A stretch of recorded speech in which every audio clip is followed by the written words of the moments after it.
અમદાવાદમાં કોરોનાથી આ વર્ષે પહેલું મોત નીપજ્યું। 47 વર્ષીય મહિલાનું સારવાર દરમિયાન મોત થયું છે।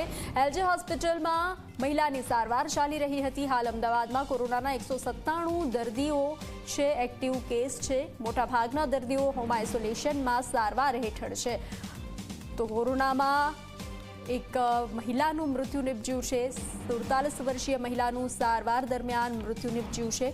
અમદાવાદમાં કોરોનાથી આ વર્ષે પહેલું મોત સર્જાયું છે। વધુ વિગતો સાથે સંવાદદાતા હિતલ જોડાઈ ચૂક્યા છે। હિતલ, અમદાવાદમાં કોરોનાથી આ વર્ષે પહેલું મોત, એક 47 વર્ષીય મહિલાનું કોરોનાના કારણે મોત નિપજ્યું છે। જી, ચોક્કસ કહી શકાય કે રાજ્યમાં કોરોનાના કેસોમાં સતત વધારો થઈ રહ્યો છે। ક્યાંક ને ક્યાંક જોવા જઈએ તો 31 મેના રોજ એક જ દિવસમાં પણ રેકોર્ડ બ્રેક કોરોનાના કેસો અમદાવાદ સહિત ગુજરાતમાં આવ્યા હોવાની વિગતો સામે આવી રહી છે અને અમદાવાદમાં 47 વર્ષીય મહિલાનું મૃત્યુ થયું હોવાની પુષ્ટિ સરકાર દ્વારા પણ કરવામાં આવી છે। ચોક્કસ કોરોનાના કારણે કુલ 2 મૃત્યુ થયા હોવાની વાત છે, પણ એમાંથી એક મૃત્યુ જે 47 વર્ષીય મહિલાનું થયું છે તેની સરકાર દ્વારા પણ પુષ્ટિ કરવામાં આવી છે।